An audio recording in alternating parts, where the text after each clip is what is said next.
Hey guys, my name is Ty. I've been a live and recording audio engineer for about a decade and a half now, and I've hosted various open mics. And this video, I want to give little tips and tricks about how to host a successful open mic. So whether you've been doing them for 10 years or 10 minutes, you should get some kind of nugget of useful information from this. To start, let's discuss equipment. Now, what do you need to host an open mic, right?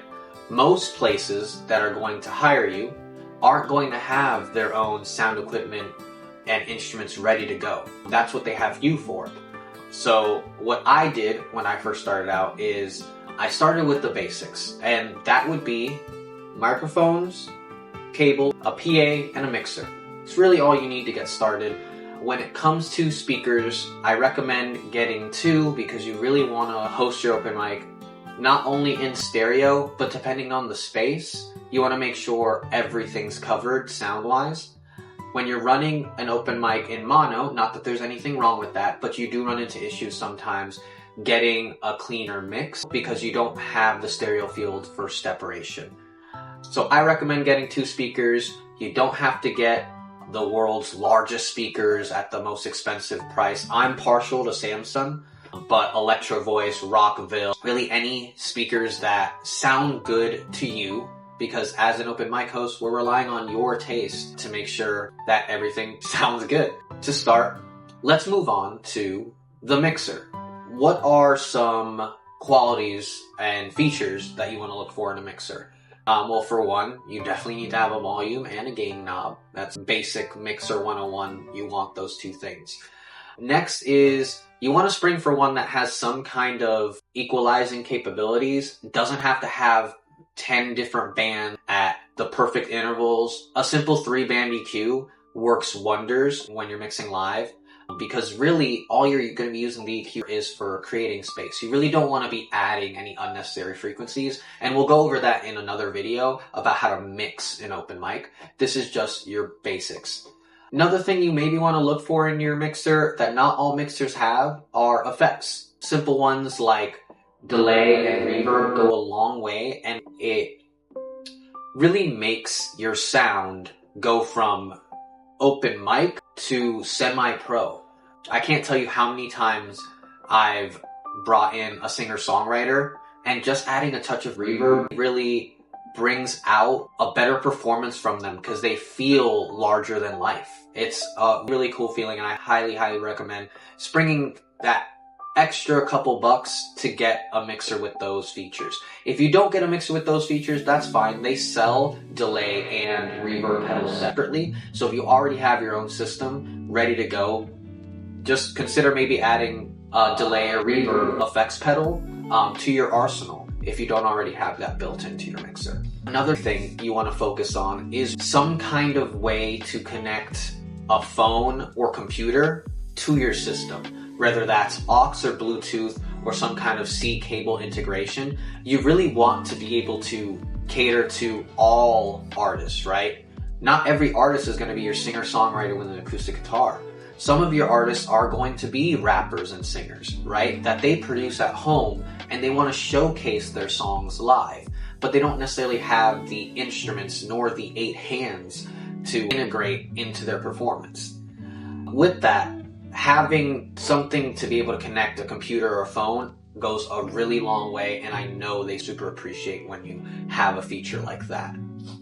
Another extra thing that's optional is some kind of live integration, whether that's you going live on Facebook or live on YouTube. It really brings your open mic to another level when you have those features and can not only feature your artists live in person, but feature them live over the internet. A lot of our lives are not only physical, but they're digital. So when I can go to an open mic and I know now my grandmother or mother or sister has the ability to tune in and watch me perform from a couple hundred miles away without them having to drive over to see me, I know that means a lot to them and it means a lot to me. So I really think if you're an open mic host, definitely integrate some kind of live into your sound, whether that's Facebook, YouTube, Instagram, TikTok, whatever you've got available. I've seen a lot of open mic hosts have a separate phone for that, which really works. If you don't have a separate phone, I'm not telling you to go out and buy a burner just to have live integration, but something to consider. While getting audio from your phone's microphone is doable and works in a pinch, there are a ton of useful gadgets and gear that allow you to grab the best sound quality from your live integrations and your phone. Final thing is have a sign-up list. You don't have to be that fancy. A simple pen and paper works just fine. Really big thing to consider is, do you want to number your list or do you want to time your list? Now, what I say when I mean time and numbered is, I see a lot of open mic hosts, and there's nothing wrong with this, is they'll number their list 1 to 10. Something I did when I hosted open mics is I timed my set. So if I knew everyone had 15 minutes, I would create 20-minute intervals, right? So that we had a 5-minute prep time, making sure line levels are good. You want to know you're going in to any performance knowing you're going to sound good. So have that extra time integrated to do those things so you don't have to do it when they're performing, right? You want to have all that set up and then not touch it after they start. The next thing is, are you doing a comedy-only open mic? Are you doing originals-only open mic? Are you doing all-encompassing? Are you allowing comedians, poets, karaoke artists, singer-songwriters all in one open mic? A real big thing is to decide that and decide that early on. For me, I'm all for if a singer has backing tracks of an original song that they worked on. I was not keen on someone coming up and singing karaoke, but that was just me. Some open mic hosts allow that because to me and to them as well, singing is a skill and it's a craft, right? You might not know how to craft a song, but your voice might be beautiful and you might want to showcase that. That's totally cool. But decide for yourself what you do and don't allow in your mics.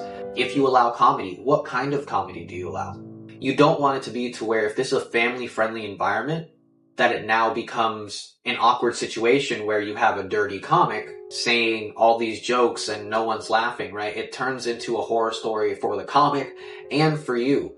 You as the open mic have to set that for your audience and for your performers. Now let's get into the hosting part of the open mic, right? I see a lot of open mic hosts that have great chemistry on stage. You set the vibe for the night, right?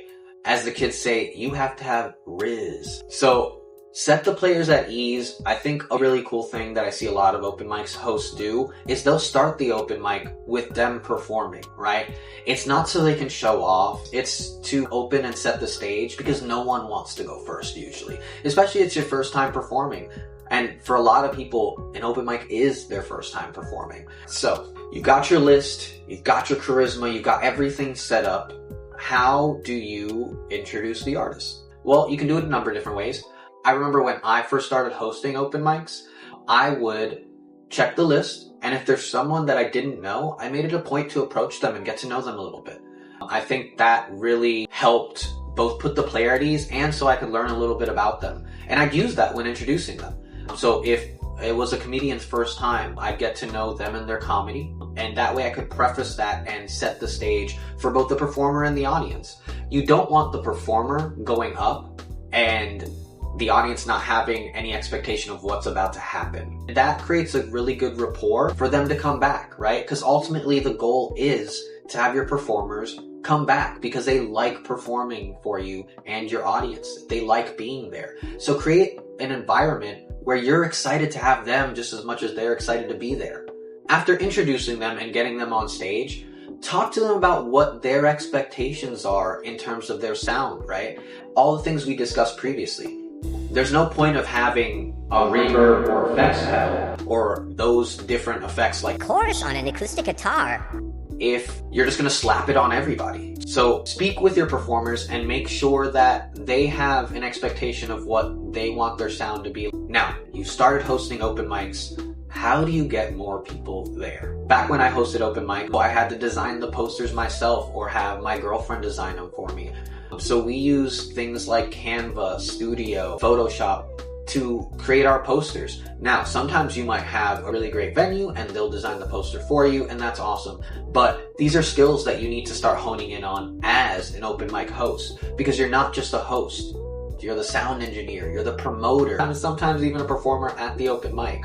I think a really big thing that you need to do is get out into the community. See what other open mic hosts are doing that you might want to integrate into your open mic. I remember when I first started hosting open mics, I had no idea how to host, so what did I do? I went to open mics and I got to meet the hosts and talk to them and pick their brain. So do the same. Go out, meet people, and it's also a really great way to get people to show up for you, right? Because you can't expect support if you don't give it back. Where do you promote?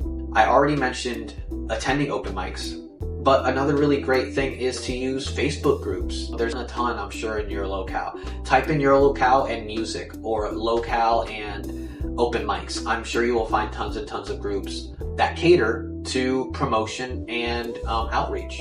And if you're a host of open mics, promoting your open mic at another open mic might sound counterintuitive and a little bit like icky, but if you do it with some class and some understanding, I believe it's totally okay. I've had plenty of open mic hosts come to my open mics and vice versa and promote their open mic. This isn't a competition. There are enough days in the week and hours in a day to integrate everybody. If you're an open mic host and you feel threatened by another open mic, you suck. No. Look inward. Anyway, thanks for watching. If you have any questions, feel free to leave them in the comments below and I'll get to them or even make a video on the question that you might have. Make sure to comment and subscribe to keep up with me, as well as follow me on all my socials. I have a band, Haley's Comet, that we have a ton of music out, so check us out there. All the stuff should be in the description below.